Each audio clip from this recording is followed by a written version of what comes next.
pourquoi on a décidé d'aller à Belleville. Moi, je pense qu'on a décidé d'aller à Belleville parce qu'on ne se reconnaît pas dans le cortège qui était prévu à Bastille, le cortège féminisme institutionnel. Qui, moi, me paraît voilà, essentiellement excluant surtout. C'est que tu as vraiment l'impression que toutes les femmes ne sont pas bienvenues dans ce cortège-là à chaque fois. Souvent, les problématiques que défendent les féministes, c'est souvent trop moralisatrice en fait. Et, alors que le monde actuel dans lequel on vit, bah, il est nuancé, quoi. Je veux dire, il n'y a pas le bien et le mal, souvent c'est gris, quoi. Je veux dire, souvent, et comme ils sont tellement à la ramasse sur les problématiques des femmes des quartiers, sur les conséquences par exemple de la colonisation, sur la répartition par exemple de l'emploi, etc. Et du coup elles sont souvent dans un soutien, elles soutiennent, hein, parce que tu vois le CNDF ou d'autres trucs féministes va soutenir des luttes de grève de femmes, etc. Mais elles essaient pas, on trouve qu'elles essaient pas de construire avec elles. Et c'est ça qui est le plus difficile et qui nous motive. Et nous on veut défendre nos intérêts en fait, suivant nos points de vue. Donc on dit qu'on défend un féminisme de lutte de classe et multiculturel.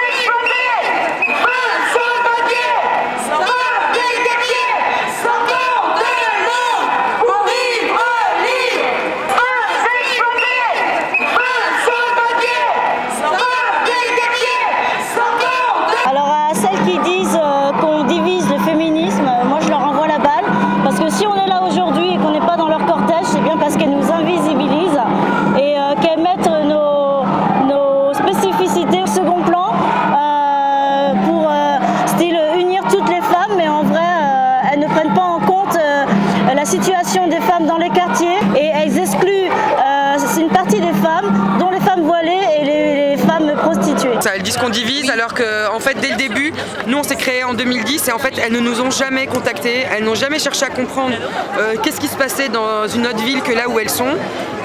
Alors que du coup on a été visible, on a fait des actions, des meetings, etc. À part certaines femmes qui sont venues, il n'y a pas de reconnaissance. Nous on est pour la liberté, c'est mon corps, c'est mon choix. Si elles veulent se voiler, elles ont le droit d'avoir la religion qu'elles veulent. On est contre aussi le fait d'obliger quelqu'un à porter le voile. Il faut vraiment dissocier les deux. C'est pas parce qu'on défend le port du voile des femmes, leur liberté à porter le voile, qu'on est pour l'obligation à se voiler. D'autant plus qu'elles sont pas en lien avec les associations de terrain, quoi. Tu vois, on les voit pas, jamais elles nous questionnent sur c'est quoi nos problématiques. Et en plus, elles nous taxent de trucs qui sont pas à nous. Ouais. À te parler tout le temps de la question pro-voile, pro-pute, elles masquent aussi les problématiques que nous on pose sur le logement. Par exemple, il y a une lutte au foyer Cara, sur les sans-papiers, sur l'accès au logement, l'accès à la santé.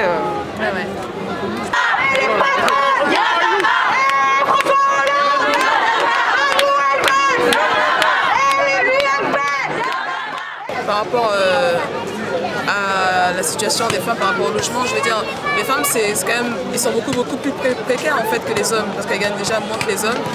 Et en plus, des fois, elles élèvent des enfants toutes seules. Je veux dire, le logement, c'est difficile pour elles. C'est une question difficile pour les femmes.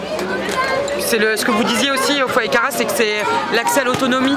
Quand tu es une femme, par exemple, si tu veux te séparer ou si tu veux quitter ta famille ou si tu veux être un peu indépendante, le logement c'est essentiel et que du coup, là ils vont renvoyer des jeunes travailleuses à se démerder. Donc soit retourner vers leur famille, soit faire ce qu'elles peuvent pour être relogées. Et ça c'est, sur l'aspect femme, c'est encore pire du coup parce que c'est les renvoyer à leur dépendance, quoi, à la dépendance qu'elles peuvent avoir envers leur famille ou d'autres formes de démerde, quoi.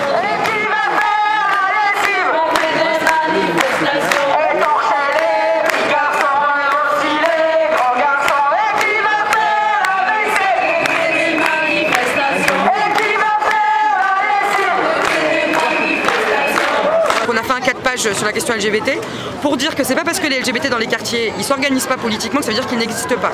Et en plus, c'est nier leur appartenance, leur existence, leur résistance, c'est ça qu'on a dit dans le 4 pages. Et surtout, c'est refuser de faire un collectif politique avec eux parce que si ce que tu vis dans ta chair d'humiliation, homophobe et tout, tu peux pas en parler là où tu milites, bah, juste t'es mort en fait, tu vois. Voilà. Et du coup, on pense que c'est important de poser cette question-là et les lesbiennes, les gays, les bis, les trans, et de faire avancer les mentalités parce que par contre on n'est pas naïf, c'est chaud, c'est pas un débat qui est facile et que du coup il faut se battre dans ce sens. Mais voilà, on a fait notre 4 pages L'objectif, c'est que les gens LGBT des quartiers se retrouvent, voire même qu'ils nous rejoignent. Et après ça fait voilà, et puis en plus ça claque la gueule à certaines féministes aussi qui disent qu'on veut pas aborder ces questions là, tu vois, on dit si on les aborde mais à notre rythme quoi.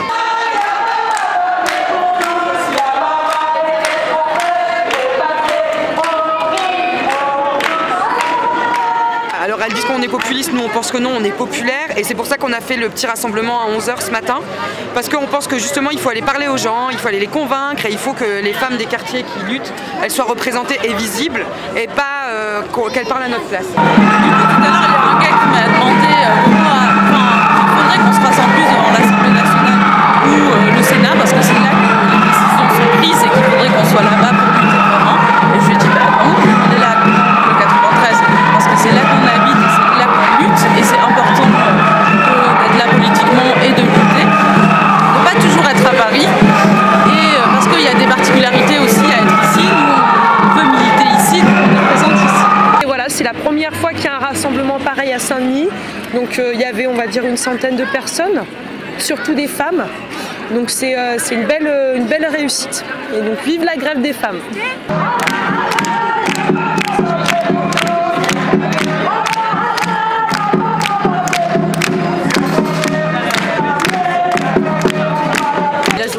Le 8 mars, c'est pas la journée de la femme, quoi. Et c'est la journée des femmes, mais enfin plus j'ai l'impression pour nous la journée des luttes des femmes. Voilà. Et internationale, cette journée elle est internationale. On pense à toutes les femmes, pas moi, kanak, palestiniennes, maliennes, tunisiennes. Enfin, je veux dire, il y en a des femmes en lutte et dans des situations graves, quoi. Guerre et qui luttent. Ni occidentale, ni orientale, les luttes des femmes sont internationales. Ni occidentale, ni orientale, les luttes des femmes sont internationales. C'est une journée où on veut marquer, tu vois. Mais nous ce qu'on dit, c'est la journée. En fait notre lutte elle est quotidienne quoi. Contre les agressions, contre le sexisme, contre la précarité, contre l'exploitation, contre les choses qui nous font péter des plombs. Donc du coup c'est une journée où du coup il faut sortir de l'ombre comme on dit. C'est une journée où il faut marquer le coup, mais c'est tous les jours que les femmes elles doivent s'engager dans le combat quoi.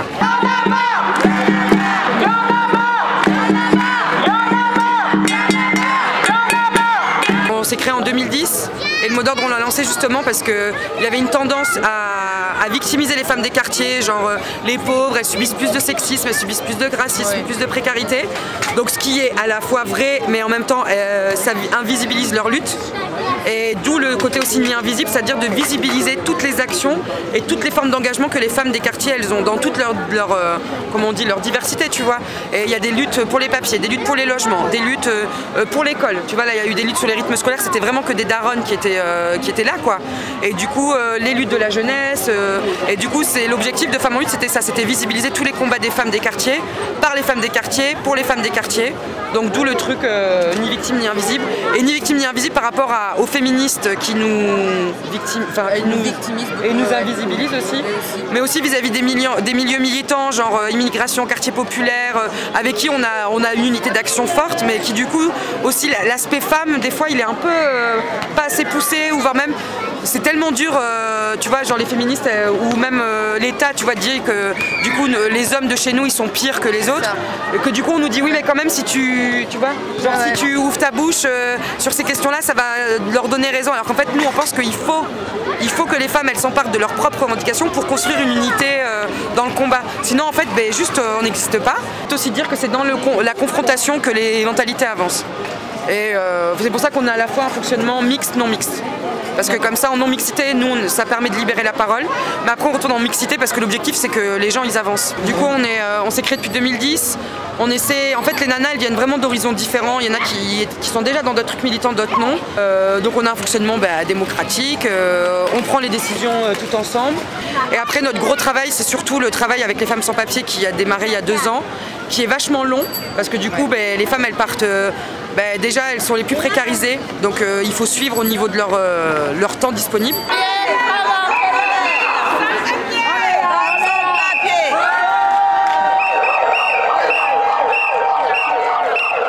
C'est vraiment la galère quoi, parce que quand on vit sans papier, vous ne pouvez pas imaginer ce qu'on subit. Déjà, on ne peut rien faire, on ne peut pas parler, on subit. Vous êtes obligé de faire tout ce qu'on vous demande de peur qu'on vous dise casse-toi. S'il y a des hommes qui se servent de nous, sachant qu'on n'a pas de papiers, vous voyez, ils profitent de la situation pour se servir de nous. Ils vont te dire, tu viens, on fait un passe, tout ça, et ils profitent de toi. Après, quand il a fini, il n'a plus envie de toi, il se casse. Donc c'est autant des choses que les femmes subissent. Elles sont prêtes à tout pour avoir ces papiers-là. Et donc c'est un travail, on fait des groupes de parole, un ciné-club. Et puis après on fait des projets propres. Quand on a un petit groupe, on n'a pas, tu vois, on n'a pas de cellules juridiques, de conneries comme ça. Mais on essaie de créer l'autonomie, quoi, dans notre tête déjà, et après dans l'action. Puis bien sûr la solidarité avec quand il y a des luttes, des conflits, des manifs. On suit quand même l'agenda féministe. On suit plusieurs trucs, les luttes des sans-papiers, les luttes de l'immigration. Quand il y a des rassemblements qui nous semblent, où les femmes elles ont un point de vue, tu vois, à donner. Donc c'est ça qu'on essaie de faire, c'est d'élargir et de se dire qu'après une réunion de femmes en lutte, déjà si les meufs elles se sentent mieux, on est content, tu vois. Ouais. Tu vois, déjà on se dit bon c'est cool. Ouais. Et après si en plus ça fait que les meufs elles s'engagent dans un collectif militant, c'est vachement bien, quoi. Il faut qu'on se soutienne, quoi, parce que nous les femmes, on a des mêmes soucis. On a des mêmes problèmes, que ce soit une femme sans papier, que ce soit une femme avec papier, on a presque les mêmes problèmes ensemble. Vous voyez? C'est-à-dire, on ne peut pas parler haut, peut-être parce qu'on a peur de... Il y a certains trucs qu'on ne peut pas faire parce qu'on a peur du mari. Moi, principalement, je ne suis pas mariée. Mais je subis aussi parce que quand je n'avais pas les papiers, je subissais. Vous voyez? Donc, c'est autant de choses. Ça fait depuis moins d'un mois que je suis à Femmes en lutte. Et ce qui m'a plu directement là-dedans, c'est que on parlait des problèmes qui nous touchaient vraiment, des vrais problèmes. Une femme sans papier, elle travaille, elle cotise, mais elle ne peut pas avoir ses droits.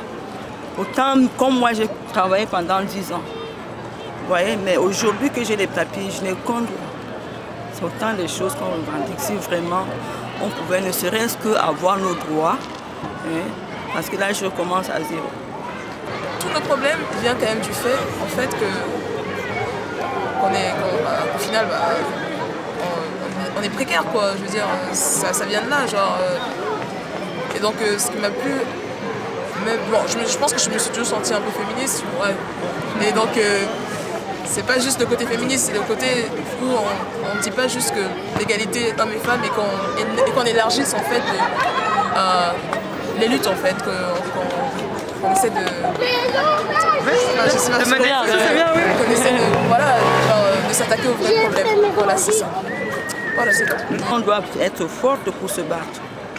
C'est pour cette raison que nous sortons.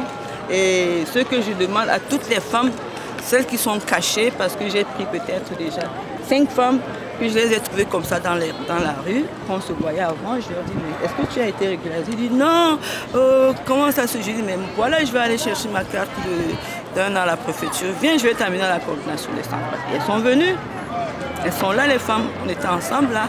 Ouais, moi, Femmes en lutte 93, je pense que c'est un féminisme qui me correspond et où je me retrouve. J'ai l'impression que, bah ouais, c'est le mien, quoi. Il est de combat. Il est antifasciste, il est anti-homophobe, il est antiraciste, enfin, il est prolétaire. Moi, ça me parle, de par mon passé ou mes engagements politiques d'avant aussi. Il est de classe, c'est important pour moi, la lutte des classes. Alors, un féminisme de classe, de lutte des classes, ça me parle. Donc, je me reconnais tout à fait et je me sens bien. Puis c'est ça, en réunion, c'est chouette quand tout le monde parle. Et puis c'est dans l'action, ça te ménèque pas pendant 3 heures là, sur un truc, un télo théorique, politique, machin. On se branle pas, quoi, des fois. On y va et moi j'aime bien un petit peu, j'aime bien ça. Puis c'est sympa et puis il y a de l'amitié en plus. Il y a de l'amour et ça fait un plus. Ok, on fait un collectif. Allez-y. Contrôle policier, contrôle judiciaire, contrôle médical, contrôle politique, contrôle économique, contrôle social, contrôle moral. À l'image de nos vies, nos corps de femmes sont des champs de bataille. Nous ne céderons pas en nous privant de liberté et de notre autonomie, notamment économique. Les hommes et l'État ont fait de nous des guerrières. Nous ne nous battons pas par romantisme, mais pour vivre. Nous ne nous battons pas avec des armes de guerre, mais chaque jour porte son lot d'obstacles à franchir. Chacune d'entre